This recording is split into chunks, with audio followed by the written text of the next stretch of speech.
Ya, baik. Bismillahirrahmanirrahim. Assalamualaikum warahmatullahi wabarakatuh. Innal hamdalillah nahmaduhu wa nasta'inuhu wa nastaghfiruh wa na'udzu billahi min shururi anfusina min sayyiati a'malina. May yahdihillahu fala mudilla lahu wa may yudlilhu fala hadiyalah. Asyhadu an la ilaha illallah wa asyhadu anna Muhammadar Rasulullah. Rabbi israh li sadri wa yassir li amri wahlul 'uqdatam min lisani yafqahu qawli. Allahumma shalli ala Muhammad wa ala ali Muhammad kama shallaita ala Ibrahim wa ala ali Ibrahim wa barik ala Muhammad wa ala ali Muhammad kama barakta ala Ibrahim wa ala ali Ibrahim fil alamin innaka Hamidum Majid.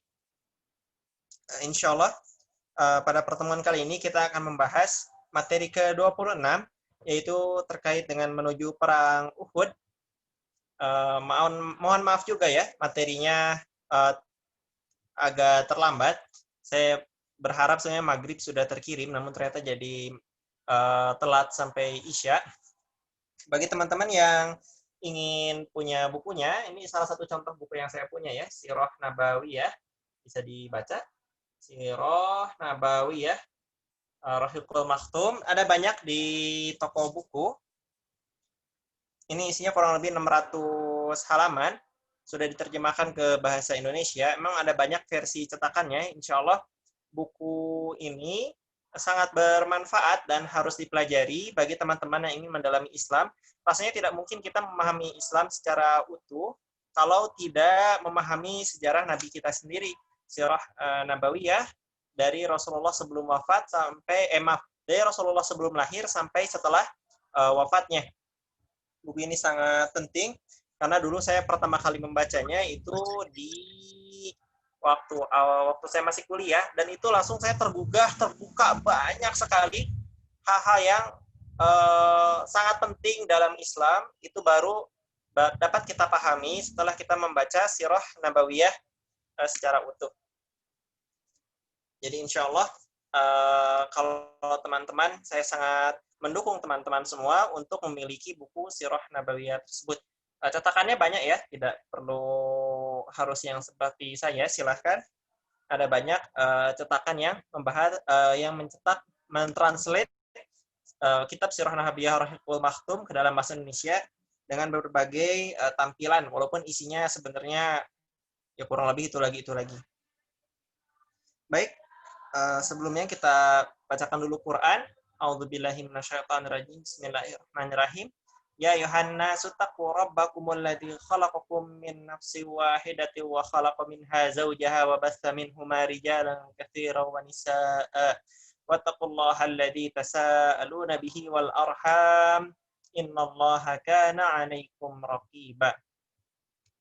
Insyaallah kita mulai pembahasan materi ke-26 terkait dengan perang Uhud. Jadi yang harus dipahami dari teman-teman bahwa perang Uhud itu sejatinya adalah perang balas dendam para petinggi Quraisy yang ketika dulu perang Badar mereka tergesa-gesa dalam berperang. Walaupun tergesa-gesa, mereka jauh lebih persiapannya lebih baik ya daripada Rasulullah, karena Rasulullah keluar ingin menjemput kafilah dagang. Tiba-tiba orang-orang Mekah walaupun tergesa-gesa tapi memang niatnya dari awal sudah berperang. Makanya kenapa persiapannya mereka sangat mumpuni. Gini, perang Uhud itu jauh lebih mumpuni lagi. Kenapa? Karena baik dari Madinah maupun dari Mekah, keduanya benar-benar sudah niat untuk berperang dari awal, sehingga sudah menyiapkan segenap kekuatan yang bisa dihimpun untuk berperang. Untuk pasukan dari Makkah, jadi bukan hanya pasukan ini ya, saking kuatnya pasukan Mekah, mereka sampai 1 tahun menyiapkan seluruh persiapan untuk balas dendam terhadap kekalahan mereka di Perang Badar. Apa sebabnya mereka benar-benar serius? Itu karena ketika Perang Badar, ada 70 orang yang tewas ya, ditambah dengan yang tewas di dalam tawanan 2 orang. Namun pada intinya yang tewas adalah rata-rata orang tua. Rata-rata orang yang menjadi pembesar di kota Mekah, rata-rata adalah orang yang menjadi kepala kabilah di kota Mekah, sehingga posisinya menjadi sangat dihormati dan sangat disayangi oleh kabilahnya, oleh masyarakat mereka.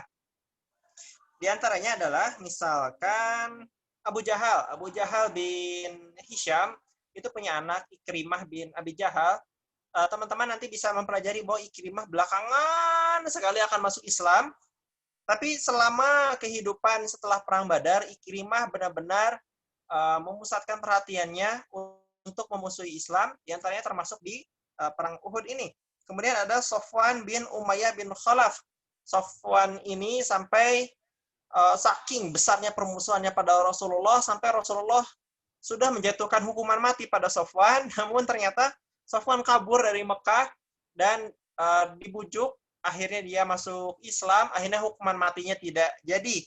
Jadi perlu diingat ya bahwa hukuman mati itu pertanda bahwa kejahatan dia sudah sangat menyakitkan, sangat memberatkan bagi jiwa kaum muslimin. Kemudian oh iya ya, Sofwan bin Umayyah bin Khalaf ini juga meninggal di Perang Badar.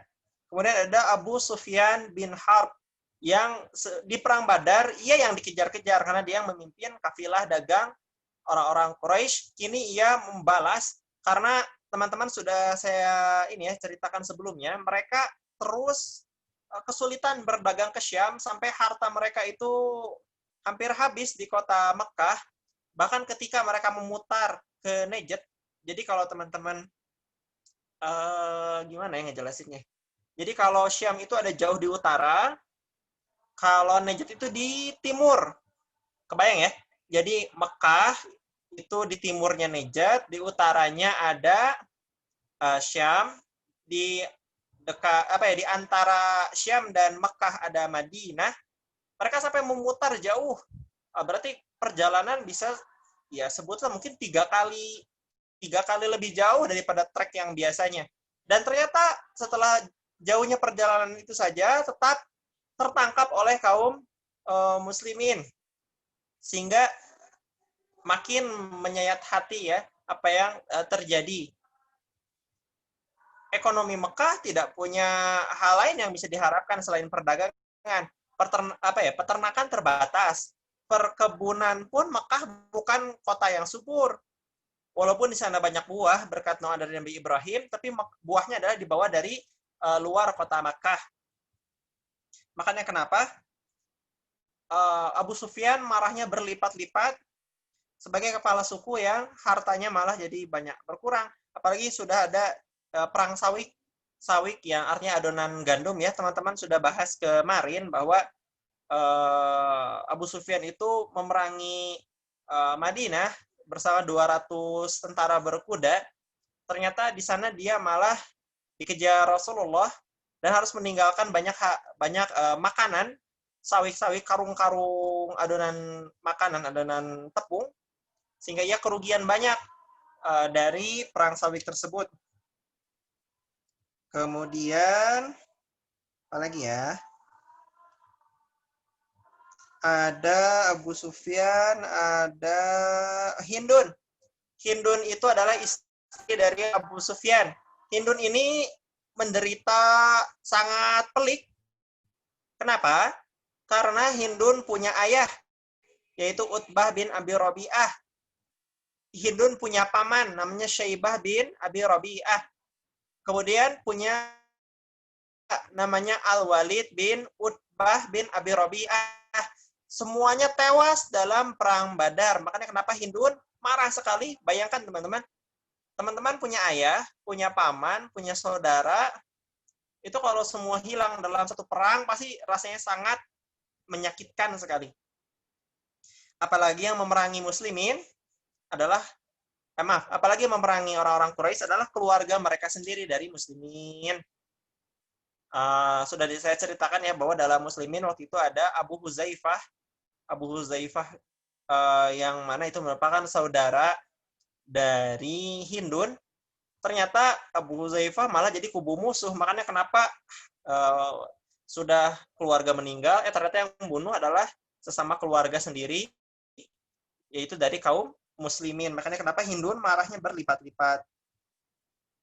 Kemudian ada Abdullah bin Abi Rabi'ah, juga halnya kurang lebih sama ya, alasan kenapa dia marah. Jadi intinya sekarang para generasi muda sekarang bangkit dan mengumpulkan kekuatan secara serius, kesatria-kesatrianya dikumpulkan. Yang sebelumnya Khalid bin Walid itu tidak ikut, sekarang Khalid bin Walid ikut memimpin kavaleri. Terkumpul 1.000 unta. 1.000 unta itu banyak ya teman-teman ya. Kemudian ada 1.500 dinar. Satu dinarnya anggap 2,5 juta. Berarti kurang lebih 4 berapa? 4 miliar. Lebih. Berapa ya? Aduh, kok saya jadi susah ngitungnya. 400 kali 10 juta, ya 4 miliar ya. Ya. Kemudian ada menerima bantuan dari sekutu-sekutu Quraisy di luar kota Mekah, sehingga prajurit akhirnya sekarang dikumpul sangat banyak, yaitu ada berapa? 3.000 orang. Ya, 3.000 prajurit. Terdiri dari tadi ya, untanya sekarang bukan 1.000 lagi, tapi tambah lagi jadi 3.000 unta, 200 ekor kuda, 700 baju besi, dan semuanya dipimpin oleh kesatria-kesatria utama. Bahkan mereka membawa 15 orang perempuan yang dipimpin oleh Hindun sendiri. Tugasnya adalah, maaf teman-teman ya, yang perempuan jangan tersinggung, tapi perempuan-perempuan yang datang di perang Uhud tersebut, mereka tugasnya adalah untuk memanas-manasi, mengompor-ngompori, dan siap mempermalukan orang yang takut dalam peperangan, yang tidak berperang dengan serius di perang Uhud. Dan tentu saja kalau sudah dipermalukan oleh ibu-ibu, digosipin, diomongin, di majelis gibah, ya, habislah harga diri seseorang. Kalau misalkan perempuan-perempuan ini sudah siap untuk menggunjing mereka di kota Mekah. Kemudian, untuk memanas-manaskan orang, teman-teman sudah saya ajarkan bahwa sosial media pada zaman tersebut, ya mungkin serupa TV, radio, atau Facebook, Twitter sekarang ya, apapun itu, YouTube, segala macam, itu medianya adalah syair, karena syair itu mudah dihafal dan mudah disebarkan. Makanya di bawahlah ada Musafi bin Abdul Manaf dan Abu Azzah. Abu Azzah ini ketika perang Badar tertawan, namun minta ampun pada Rasulullah karena ia punya banyak tanggungan anak perempuan. Akhirnya ia pun dibebaskan oleh Rasulullah dengan syarat tidak boleh memerangi muslimin lagi. Di sini ia dibujuk Sofwan sampai akhirnya ia sudah melanggar perjanjian dengan Rasulullah. Nanti Abu Azzah dihukum mati Rasulullah, terlepas ia punya anak perempuan yang banyak. Nah, itu tadi ya kondisi Mekah, orang-orang kafir mempersiapkan diri dalam memerangi Rasulullah dalam perang Uhud. Intinya mereka semua mengeluarkan segenap jiwa raganya untuk membalaskan dendam ayah-ayah mereka, anak-anak mereka, kakak adik mereka, termasuk suami-suaminya ya, dalam perang Uhud ini semua ingin rencananya dibalaskan. Ya. Baik. Nah, itu kalau dari orang-orang kafir. Nah, kalau dari muslimin, Abbas bin Abdul Muthalib adalah paman Rasulullah yang tidak hijrah dan masih menetap di kota Mekah. Dan ia sudah masuk Islam sebenarnya. Namun dia tertahan karena tidak mungkin hijrah, sementara orang-orang terus memperhatikan dia terus. Karena Abbas kan pegang pelayan ibadah haji, pemberi makan dan minum, pasti keberadaannya menjadi perhatian seluruh orang, dan kalau ia hijrah akan dikejar. Oke, Abbas ini masih muda ya, usianya hanya beda 3 tahun dari Rasulullah Shallallahu Alaihi Wasallam. Nah, kemudian Abbas ini mengirimkan mata-mata kepada Rasulullah yang diminta luar biasa cepat dalam berjalan. Saking cepatnya perjalanan Mekah yang mungkin perlu waktu 7 hari untuk tempuh yang normal, ini bisa 3 hari sampai, berarti memang ini fokus dalam terus berlari, mungkin kudanya terus berlari, kendaraannya terus berlari, sehingga dalam 3 hari sudah sampai di Masjid Quba untuk menyampaikan surat dari Abbas mengabarkan kepada Rasulullah terkait apa yang terjadi di kota Mekah. Rasulullah, maaf saya lupa siapa yang membacakannya. Oh ya, itu Ubay bin Ka'ab. Ubay bin Ka'ab diminta oleh Rasulullah untuk membacakan suratnya. Kenapa? Rasulullah tidak bisa membaca, tidak bisa menulis. Rasulullah di ummi. Sudah saya jelaskan kenapa Rasulullah tidak bisa baca tulis. Di antaranya adalah supaya tidak ada tuduhan pada Rasulullah. Rasulullah ikut-ikutan ajaran Alkitab yang sudah obrak-abrik oleh orang-orang Nasrani. Baik. Nah, Rasulullah pun akhirnya kembali ke Madinah untuk segera memusyawarahkannya dengan Muhajirin dan Ansor bahwa perangan akan segera tiba. Sebelumnya, kaum muslimin hidup dalam ketenangan setelah perang Badar karena musuh-musuh Islam ciut. Karena baru umat Islam ternyata kuat dan berhasil mengalahkan kekuatan pasukan Mekah yang terkenal perkasa. Sebab itu, kedatangan pasukan Mekah yang baru, yang jauh ini, mulai mencari untuk membunuh Rasulullah Shallallahu Alaihi Wasallam.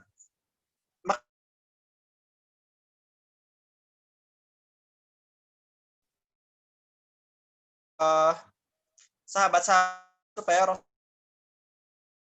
nanti, ya bahkan ya sebelum turun jaminan keselamatan dari Allah pada Rasulullah langsung, Rasulullah itu sulit tidur sampai benar-benar ada yang mengawasi Rasulullah karena benar-benar orang banyak ingin membunuh Rasulullah Shallallahu Alaihi Wasallam. Akhirnya setelah turun ayat tentang jaminan keselamatan bagi Rasulullah, maka orang-orang pun diingatkan untuk pulang. Sudah dijamin oleh Allah Subhanahu wa Ta'ala. Kemudian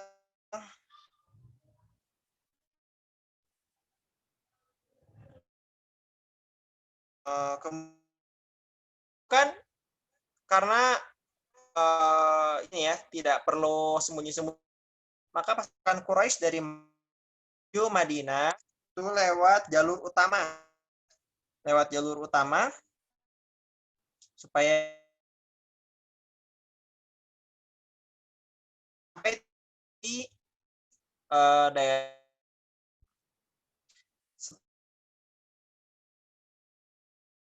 langkah nah,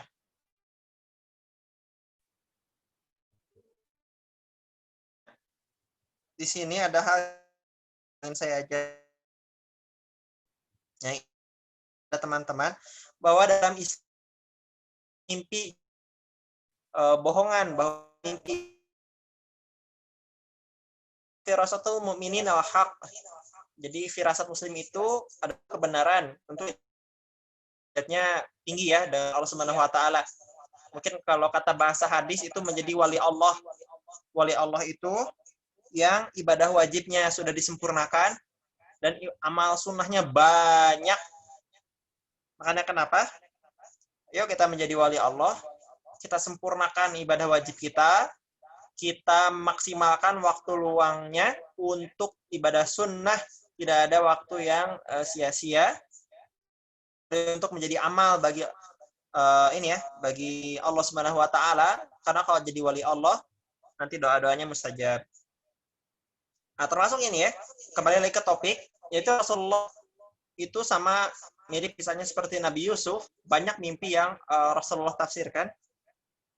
Di antaranya adalah Rasulullah bermimpi bahwa ia melihat sapi lembu itu tergeletak disembelih. Kemudian Rasulullah juga melihat pedangnya, itu mata pedangnya yang tajamnya itu retak, rusak.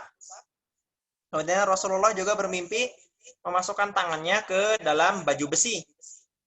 Nah, lembu-lembu ini ditafsirkan oleh Rasulullah dengan penjagaan dari Allah Subhanahu wa taala bahwa lembu itu maksudnya adalah para sahabat Rasulullah akan banyak yang syahid. Kemudian mata pedang Rasulullah adalah keluarga dekat Rasulullah akan ada yang terbunuh. Kemudian baju besi yang kokoh adalah kota Madinah. Ada banyak kisah mimpi yang ditafsirkan oleh Rasulullah. Kalau teman-teman ingin mendalami ilmu tafsir mimpi, itu memang ulamanya sedikit, lebih banyak mungkin ulama tafsir, ulama hadis, ulama Quran. Tapi kalau ulama tafsir mimpi itu memang jumlahnya tidak banyak. Tapi teman-teman kalau mau belajar, belum bisa belajar ke ulamanya, ada bukunya, itu karangan Muhammad bin Sirin, ya, Ibnu Sirin, seorang tabi'in ya, apa tabi'ut tabi'in, tabi'in, saya takut tertukar. Tapi dia membuat buku, bisa dicari di toko buku atau ya kalau saya pernah ketemu di Gramedia, itu buku kitab tentang tafsir mimpi. Itu saya baca daftar isinya banyak sekali. Kalau mimpi seperti ini maknanya apa, mimpi seperti itu maknanya apa.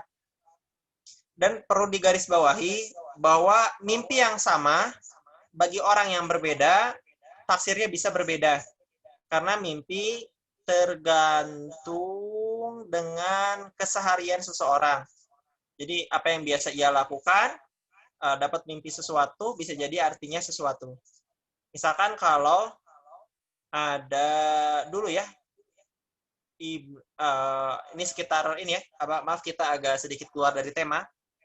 Jadi dulu ada marbot masjid yang mimpi azan, mendengarkan azan, maka ditafsirkan oleh ulama siapa? Kok saya lupa nama ulamanya. Maaf ya, saya lupa nama ulamanya. Dia ditakwilkan akan pergi haji. Dan ternyata benar akan pergi haji. Ada seorang pencuri, dia sama mimpi mendengar azan, dan ternyata ditafsirkan oleh ulama, dia akan dipotong tangannya karena mencuri. Dan ternyata benar, dia ketahuan sebagai pencuri, dan dia pun dipotong tangannya. Jadi, mimpi yang sama bagi orang yang berbeda, maknanya bisa berbeda. Ada kitabnya, saya juga ingin beli, tapi belum. Semoga Allah cukupkan rezeki saya untuk membeli kitab-kitab ulama tersebut. Baik. Ya. Di sini tadi ya, kita kembali ke topik bahwa Rasulullah ingin tetap di kota Madinah untuk menyambut musuh-musuh Islam tersebut di dalam kota Madinah, supaya penduduk Madinah yang perempuan, yang anak-anak bisa membantu dari atap-atap rumah dilempari musuh-musuh Islam. Kemudian muslimin menyambut musuh-musuh tersebut di dalam ganggang untuk diperangi, sehingga kemungkinan menangnya bisa lebih besar karena lebih memahami medan pertempuran. Namun ternyata yang mendukung ide ini sedikit. Orang-orang munafik mendukung ide Rasulullah tersebut. Sebenarnya mereka tidak ingin berperang, ingin bersembunyi. Jadi didukung seolah-olah ini adalah ide perang yang sangat brilian, yang sangat bagus, dipuji-puji.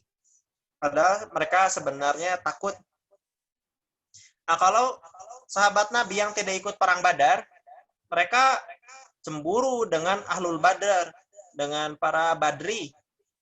Mereka ingin mendapatkan kemuliaan berperang, takut perangnya tidak jadi, takut tidak bisa mati syahid, maka mereka usul untuk keluar dari kota Madinah agar mereka tidak tampak pengecut untuk memerangi musuh di luar kota Madinah. Insya Allah pertanyaannya saya jawab nanti ya. Coba saya lihat dulu pertanyaannya secara utuh. Apa ini? Tidak bisa baca tulis berkaitan dengan wahyu. Pertama, Iqra, apakah setelah wahyu itu Rasulullah tetap tidak bisa baca tulis? Tidak belajar bagaimana ya Ustaz? Mohon penjelasannya. Ada bisa baca tulis. Apakah orang-orang saya juga tidak bisa baca tulis? Jadi tidak semua orang bisa baca tulis di kota, maaf, di Jazirah Arab. Kalau di Mekah, karena kota dagang, banyak yang bisa baca tulis. Tidak banyak juga sih, tapi cukup cukup ya lebih banyak daripada tempat yang lain. Tapi kalau di Madinah itu hampir tidak ada yang bisa baca tulis. Karena mereka kota petani, tidak perlu baca tulis. Nah, jadi Rasulullah pun sampai wafatnya tidak bisa baca tulis. Ini perlindungan dari Allah Subhanahu wa taala supaya di antara hikmahnya ya, supaya Rasulullah tidak dituduh menjiplak Alkitab. Oh iya, boleh bertanya, tapi maaf di grup ya. Takutnya nanti kalau di sini nggak cukup waktunya, kita dibatasi. Zoom hanya membatasi saya sekitar 40 menit. Tapi bolehlah ditulis. Mudah-mudahan kalau ada sisa waktu bisa kita jelaskan. Iya. Kita lanjut sampai mana tadi? Oh iya, karena umumnya sahabat Nabi saat musyawarah, Teh Monik.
Cek, cek.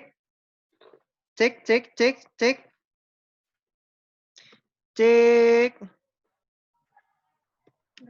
Cek, cek. Cek. Cek, cek, cek.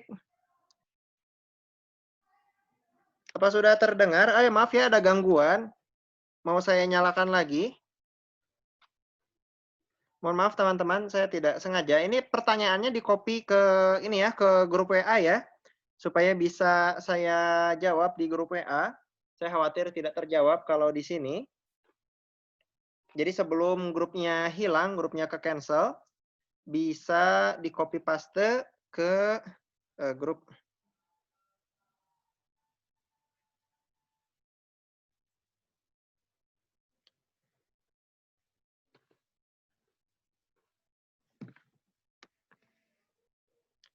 Baik, coba saya lanjutkan.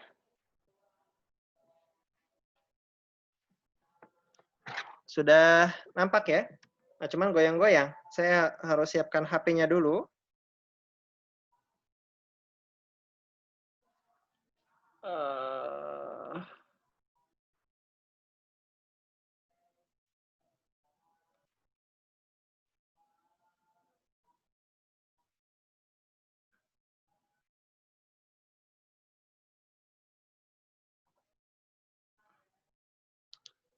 Teman-teman, saya mohon maaf yang sebesar-besarnya ya. Ternyata ada gangguan yang di luar rencana. Insya Allah, bentar lagi saya akan masuk lagi.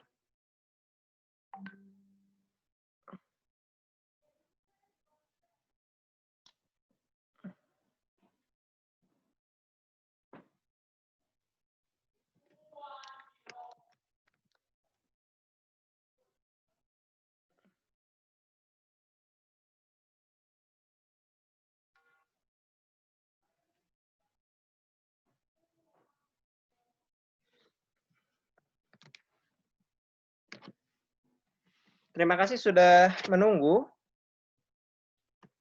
Saya sedang berusaha masuk dari handphone saya. Mudah-mudahan bisa segera masuk.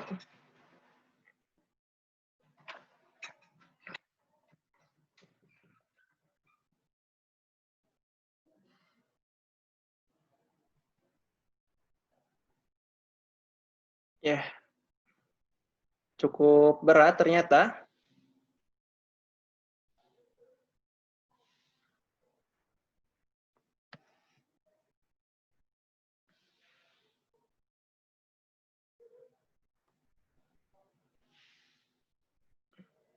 Ya baik, kita lanjutkan saja ya via suara karena ternyata loadingnya cukup lama. Sudah bisa. Join audio. Ternyata masih susah.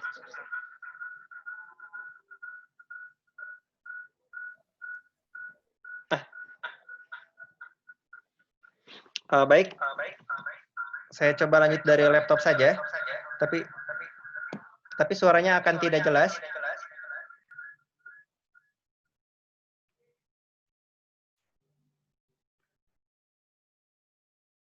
Ya baik, kita lanjutkan. Mudah-mudahan masih bisa terdengar ya.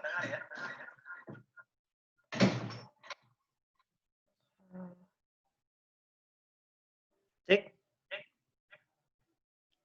Ya, jadi Rasulullah itu termasuk perlindungan dari Allah Subhanahu wa taala adalah tidak bisa baca tulis supaya tidak ada tuduhan dari orang-orang kafir bahwa Rasulullah meniru kitab-kitab orang-orang Yahudi dan kitab orang-orang Nasrani sehingga ternyatalah bahwa Islam adalah agama yang terjaga keasliannya dan tidak mungkin Rasulullah itu berbohong dengan mengarang-arang kitab. Baik, sedikit lagi materinya insya Allah. Jadi sudah tadi dijelaskan bahwa jadinya Rasulullah akan keluar dari kota Madinah menuju Uhud sebagai hasil dari musyawarah. Jadi walaupun Rasulullah Nabi, tapi demi menghargai prinsip musyawarah, maka Rasulullah mengorbankan pendapatnya sendiri dan akhirnya keluar bersama para sahabatnya menuju Uhud. Sebelum berangkat, Rasulullah melaksanakan sholat Jumat dengan khutbah yang menyemangati, bahkan menjanjikan kemenangan bila muslimin sabar dalam menghadapi musuh-musuh Allah Subhanahu wa taala. Maka tentu para sahabat Nabi pun kegirangan bahwa bila mereka sabar, maka mereka sudah insya Allah akan dimenangkan oleh Allah Subhanahu wa taala. Sempat ada kegelisahan di dalam kaum muslimin. Kenapa? Karena mereka membuat Rasulullah keluar dari Madinah, padahal Rasulullah sudah diwahyukan melalui mimpi bahwa yang selamat adalah tetap di kota Madinah. Akhirnya mereka pun ini diungkapkan oleh Sa'ad bin Mu'az dan Usaid bin Hudair. Akhirnya ketika Rasulullah keluar dari rumahnya setelah persiapan yang cukup lama, maka para sahabat pun mendatangi Rasulullah dan menyampaikan maksudnya bahwa mereka menyesal telah memaksa Rasulullah dan mereka mengikuti keputusan Rasulullah apapun karena Rasulullah dijaga oleh Allah Subhanahu wa taala sedang mereka hanya bisa berkeinginan ini dan itu dan belum tentu benar. Namun Rasulullah berkata dengan kata yang sangat luar biasa bahwa bentar saya bacakan kalimat utuhnya. Coba ya. Sebentar saya cari dulu kalimat utuhnya supaya tidak salah.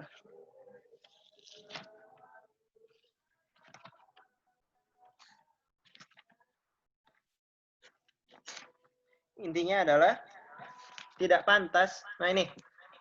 Tidak pantas bagi seorang nabi apabila sudah mengenakan baju besinya untuk meletakkan kembali hingga Allah membuat keputusan antara dirinya dan musuhnya. Ini merupakan hadis riwayat Ahmad, An-Nasai, Al-Hakim dan Ibnu Ishaq.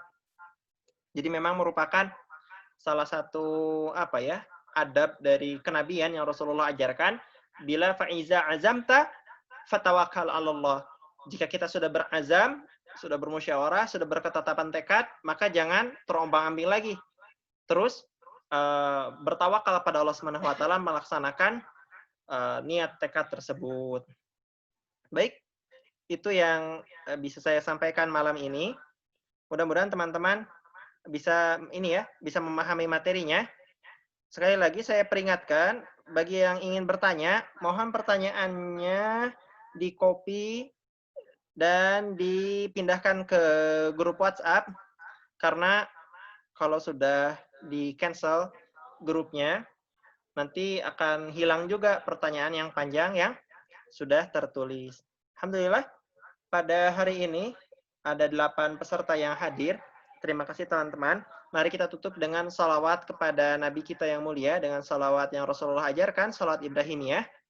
Allahumma salli ala Muhammad wa ala ali Muhammad, kama shallaita ala Ibrahim wa ala ali Ibrahim, wa barik ala Muhammad wa ala ali Muhammad, kama barakta ala Ibrahim wa ala ali Ibrahim, fil alamin innaka Hamidum Majid. Yang benar dari Allah, yang salah dari saya sendiri. Kita tutup dengan hamdalah. Alhamdulillahirabbil alamin. Doa kifaratul majelis. Subhanakallahumma bihamdika asyhadu an la ilaha illa anta astaghfiruka wa atubu ilaih. Terima kasih teman-teman semuanya. Assalamualaikum warahmatullahi wabarakatuh.